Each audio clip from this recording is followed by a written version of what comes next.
Assalamualaikum warahmatullahi wabarakatuh. Salam sejahtera, salam persaudaraan, salam perjuangan, salam Melaka berbau, pintar hijau bersih. Sekretari wanakkam. Sepini khairan ma ni hau ma khaifalakum ana bilan. Syukran maradan huaran inturung mendecan tajam.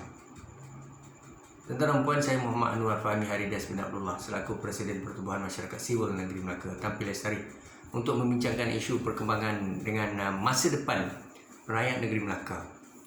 Kerana saya melihat baik dalam Pakatan Harapan maupun Barisan Nasional masing-masing mahukan mandat kuasa dan kedudukan. Pakatan Harapan kita lihat sudah mengagihkan kerusi, tetapi muncul pula Parti Pemuda. Walaupun Datuk Seri Anwar telah mengumumkan 11 kerusi PKR, kemudiannya 9 kerusi amanah dan DAP 8. Namun apabila timbul muda, daripada mana muda ni mahu mengecek kerusi? Bagi saya secara peribadinya, tidak ada siapa yang gusar.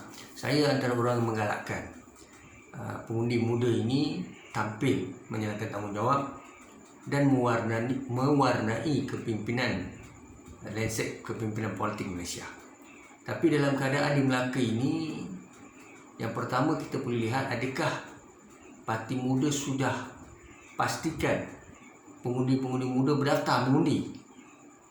Apabila kita mahu meletakkan calon muda, janganlah calon muda umur 26, 27. Masalahnya, saya yakin dan percaya anak-anak muda yang saya kasihi, yang saya hormati, yang saya sayangi, mereka yang 20-an pun mereka tak mahu jadi pemimpin sebab tidak sesuai.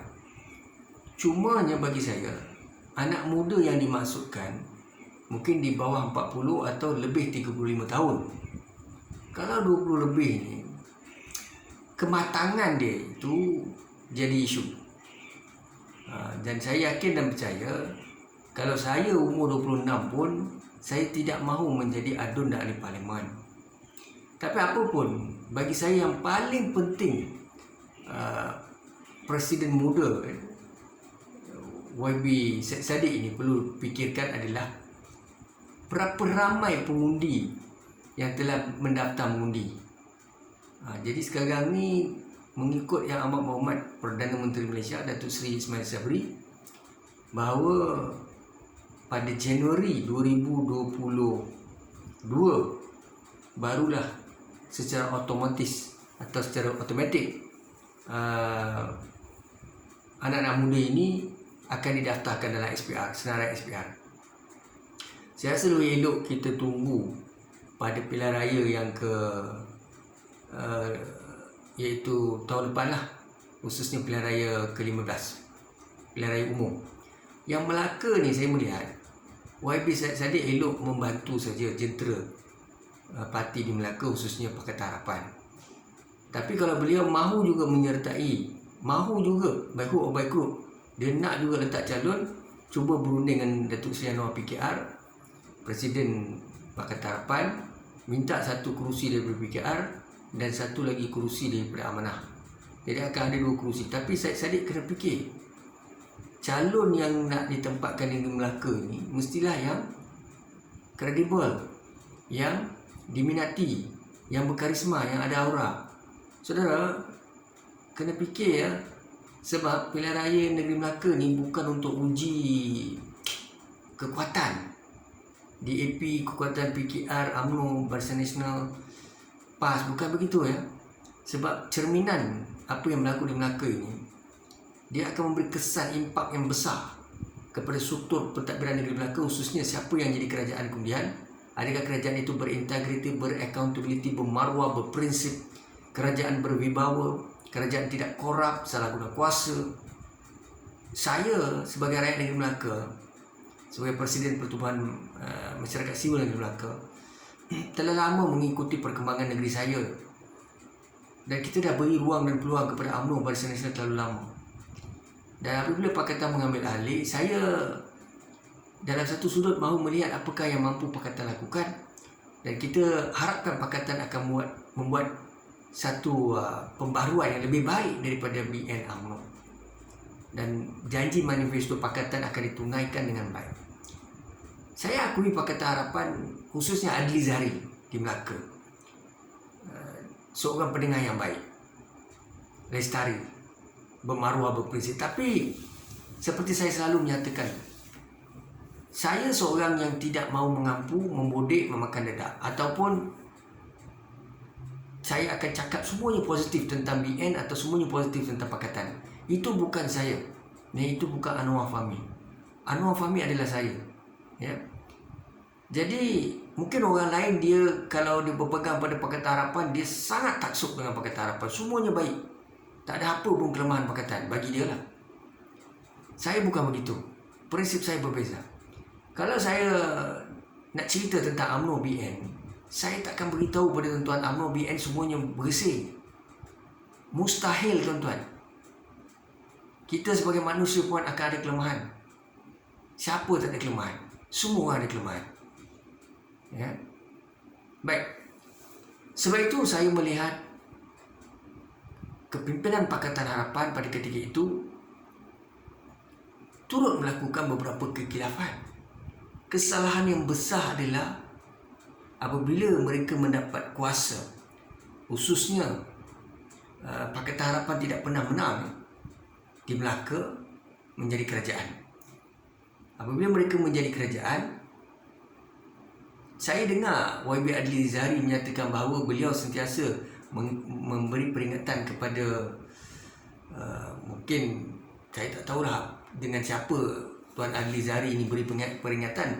Adakah kepada pemimpin-pemimpin dalam Pakatan Harapan, khususnya DAP, PKR, Amanah, yang ada kuasa dan kedudukan, DUN dan Parlimen, ahli Parlimen dan ahli Dewan Undangan Negeri. Sebab bagi saya yang pertama sekali, betulkan dulu pemimpin. Nanti saya cerita dengan UMNO BN. Sabar dulu. Bagi saya cerita tentang Pakatan Harapan dulu. Sebab saya antara orang yang terkesan dizalimi, banyaklah kertas kerja, cadangan, proposal saya hantar. Ya, Tuan Adli Zahari Ketua Menteri yang baik, tapi di belakang beliau saya sangat-sangat kecil hati dengan dasar-dasar kezaliman, hasutan, dengki, khianat, iri hati, cemburu cukup tinggi. Dan saya risau apabila mereka tidak boleh menerima prinsip apabila Pakatan berkuasa, esko-eskonya bertanggapan bahawa dunia ini aku yang punya. Mereka membalas kepada penyokong-penyokong UMNO, penyokong-penyokong BN, korupsi, golongan scholar, profesor, ketua jabatan. Ini tindakan paling saya rasa tidak bertamadun. Ya, tidak rasional, tidak berintegriti, tidak ada masa depan. Ya, sepatutnya kalau orang bijak, dia mesti berkawan. Sebab bila anda jadi esko, jadi ketua menteri, jadi menteri besar, Perdana Menteri, anda kena lupakan segala masalah pilihan raya dan isu-isu persaingan terhadap pembangkang. Pada ketika itu adalah mereka-mereka yang menyokong UMNO dan BN. Tapi apa tuan-tuan buat? Kezaliman. Jadi perkara utama yang sangat-sangat saya risau adalah terhadap Pakatan Harapan. Apabila Pakatan kalau menang pilihan raya ini, bagaimana ego, takabur, sombong, riak ini, khususnya menjadi adun esko kerajaan negeri. Sebab itulah saya melihat tidak boleh ada satu kaum yang dominan. Saya sangat kurang selesa. Sebab saya dah kena trauma, sangat-sangat trauma. Dan sebab itulah kalau saya ada ruang dan peluang, saya mau jadi adun dan ahli parlimen. Kalau ada, kita tunggulah, ya. Mungkin kalau Allah panjangkan umur, adalah tu, ya. Ini saya risau. Sebab saya tahu, saya yakin dan percaya Tuan Adli pun tahu, ada di kalangan esko-esko Pakatan Harapan ni, dia mahu mengubah banyak benda. Kalau nak ubah tentang isu rasuah, salah guna kuasa, ketirisan, itu okey. Saya memang pejuang menghapuskan rasuah, integriti. Saya sendiri buat report polis terhadap kenyataan YB Idris Harun. Kononnya royalti pasir disalahguna, dikaut. Kemudiannya projek-projek diberikan kepada kroni. Apa lagi? Banyak lagi lah, tender tanah, permohonan tanah kepada India dan China tidak diberi, hanya diberikan kepada Melayu. Saya pelik, Pakatan Harapan tak ada seorang pun esko dia pergi buat, ataupun mantan esko Adun dia pergi buat report polis. Biasanya pembangkang dia agresif, tapi kali ini dia tak mau buat langsung, dia senyap saja. Baik, dalam UMNO BN pun tak ada siapa pergi buat report polis. Kenapa? Ya. Baik, inilah perjuangan yang jadi tak ada soal. Adakah masing-masing mau menjaga undi pilihan raya? Takut bila buat laporan polis, pengundi akan menyampah dengan pakatan ataupun individu berkaitan, esko berkaitan, mereka takkan sokong. Ini politik lah ni. Saya boleh baca semua tu, saya faham. Tuan-tuan, apa pun bagi saya, kalau nak BN UMNO naik dari Kerajaan Negeri Melaka ni, saya juga sangat risau. Mengapa dan kenapa?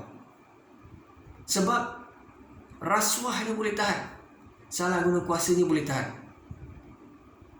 mementingkan kroni itu juga boleh tahan. Ini cerita rasuah, salah guna kuasa, bukan fitnah.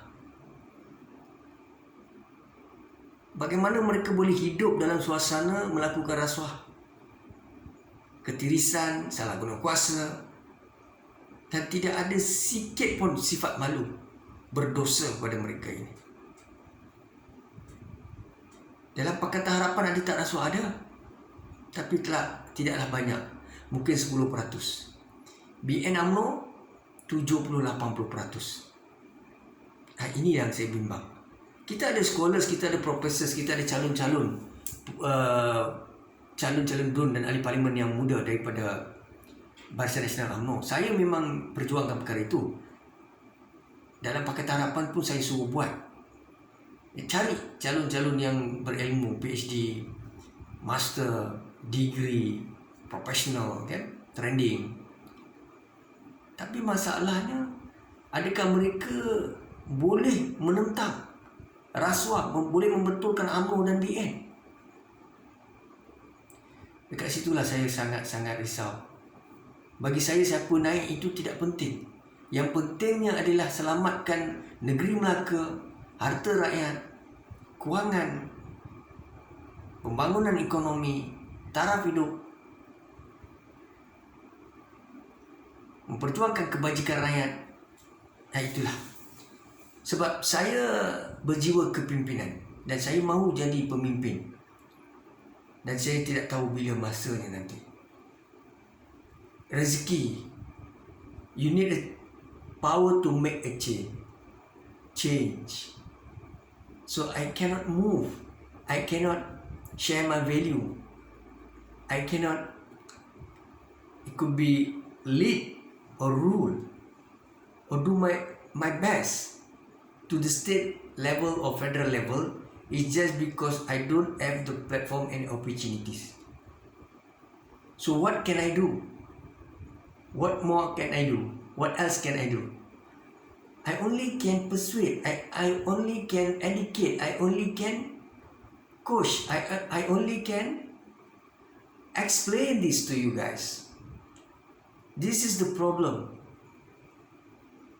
I have my own intention, commitments, blueprints, vision and mission. But to do the best, to convince, to penetrate, to make any decision, to decide, I need the power. But I will do something. If there is no opportunity for this time, it's okay. As long I will come back. InsyaAllah saya akan balik. Saya akan berjuang. Kemungkinan dengan parti saya sendiri. Ya. Sebab saya tengok parti yang ada ini, hati kecil, jiwa kecil. Dangkal, degil, ungkal. Dia utamakan dia, dia pentingkan dia. Dia jaga dia, dia jaga dia. You ambil dia, kita tak sokong you. You ambil dia seorang. Okeylah, I ambil you all lah. Inilah yang ada sekarang ni. Susah. Jadi, kalau nak buat perubahan betul-betul di negeri Melaka atau Malaysia ni, kita kena buat satu parti yang sebenarnya tidak menguasai CM tidak menguasai dia. Dia tidak, ahli parlimen tidak menguasai Perdana Menteri tidak menguasai ahli parlimen. Ini masalah. Kita perlukan pemimpin jiwa besar. Ya. Jadi itulah saya lihat tuan-tuan, kemungkinan besar saya akan muncul pada pilihan raya ke-16. Ya. Itulah yang saya nampak. Tapi dengan parti politik barulah. Itu pun kalau Malaysia tidak mengamalkan dasar menghalang orang menumbuhkan parti politik. Sekarang ni saya tengok parti politik dan pemimpin yang ada. Abu Lahab pun dia masing-masing ada target, masing-masing nak jadi pemimpin. Masalah saya kalau jadi pemimpin, kalau betul-betul mempunyai blueprint, idealisme, fit, berkarisma, tak apa. Berjaya. Obi, kita bertanding. I sokong you sokong I. Tapi level of knowledge, critical thinking, analytical thinking, performance macam mana? Ya. Setakat nak jadi YB saja. Ini masalah. Tak apa. Yang Malaysia ni hak kita bersama. Mungkin ini masa tuan-tuan. Akan sampai masa orang lain. Bukan masa saya saja. Saya berjuang untuk semua Melayu, India, Cina, Sabah, Sarawak, Kelantan dan Pulau Tegak asli. Anak muda. Macam-macam saya berjuang. Tapi banyak benda lah berjaya. Cuma saya saja yang tak boleh berada dalam sistem itu. Cuma suara-suara saya ada di situ. InsyaAllah itulah yang saya maksudkan kenapa saya risau. Sebab tu saya kata DAP ni, dia kalau parti yang dikatakan parti contoh, dia kena pastikan Melayu ramai dalam parti itu, India ramai dalam parti itu, Cina pun ada dalam parti itu. Jadi exco dia jangan semua Cina. Dia akan jadi macam UMNO nanti. Sebab tu saya kata, kita nak tegur orang, kita kena betul. Kita nak tegur UMNO tapi kita pun tak betul. Ya. UMNO ni pun masalah. Ya. Dia nak menang macam mana kat Melaka saya tak faham. Sebab nanti dia menang, dia akan buat kerajaan muafakat nasional. Tapi bila dia kempen, Tok Mat kata kita tidak ada perkauman, kita mahukan kerajaan barisan nasional, kita utamakan semua kaum. Ini nanti kan besok menang pilihan raya, cerita lain. Inilah orang politik ni. Dia berubah-ubah demi Islam, saya faham demi Islam, tapi Islam tak mengajar begitu. Tumpukan satu parti, satu kaum, satu etnik. Allah tak pernah ajar begitu dalam Quran. Nabi tak pernah buat macam tu. Dalam perjanjian Aqabah 1, Aqabah 2, Perlembagaan Madinah, Nabi menjadi contoh kepada Islam dan bukan Islam Yahudi, Muhajirin, Ansar. Tapi pemimpin UMNO pas bersatu buat cerita apa ni? Inilah. Sebab itulah saya rasa kalau semua orang diam, saya pun diam. Yang naik ni semua jenis-jenis Abu Lahab, korup, pentingkan kaum dan etnik. Apa nak jadi dengan kita ni? Jadi sebab itulah tuan-tuan, saya sangat risau. Tak apalah apa orang nak cakap-cakap, tapi saya berdoa, saya ikhtiar, kalau Allah izinkan panjang umur, maka muncullah saya pada pilihan raya 16. Pilihan raya yang ke-15 ni saya tengok antara dalam parti berebut-rebut ketua cabangnya, DAP-nya, PKR Amanahnya, kemudian BN UMNO-nya, bersatunya, muda pun muncul minta kerusi, apa pun Saya ucapkan terbaik. Tapi saya tak diam, tuan-tuan. Saya perhatikan wakil rakyat tuan-tuan tu siapa sebenarnya. Saya tunggu nama ni. Saya nak tengok setakat mengumumkan 11, 9, 8 tu number. Muka dia siapa. Saya nak tengok. Kalau perkara itu tidak signifikan dengan Melaka, saya tak setujulah. Apa saya akan buat? Kita tak sokong lah. UMNO bersama BN. Kalau dia letak pemimpin korup, salah guna kuasa legasi dalam UMNO BN jadi calon, tuan-tuan ingat saya sokong? Memang tak sokong lah. Saya nak diam, saya tak diam lah. Saya gunakan saya punya platform. Minta rakyat, carilah pemimpin yang berwibawa. Ya? Jadi tuan-tuan, ni masa depan kita, tak kira PHBN, kita buat yang terbaik lah sebagai pengundi. Ini negeri kita. Suka hati dia orang jadi pemimpin. Tak payah sebut pasal gaji, allowance, kemudahan. Letih saya sebut benda tu. Ya? Nama pun YB macam-macam dia dapat. Tapi apa dia buat pada kita ni? Itulah tuan-tuan. Kita doa yang terbaik untuk negeri Melaka. Hormati Akta Polis 97, Raja-Raja Melayu, Tuanku Sultan. Hormati Perlembagaan Persekutuan. Kita bukan totalitarian regime komunis militeri. Merujuk pada artikel 5 to 19, freedom of speech, itinerary, choose your own school of thought, voice out. And that, syukran dan dermawan kaum sekalian. Jangan dengki-dengki, jangan ugut-ugut. Kita bukan totalitarian regime komunis militeri. Demokrasi, ingat tu.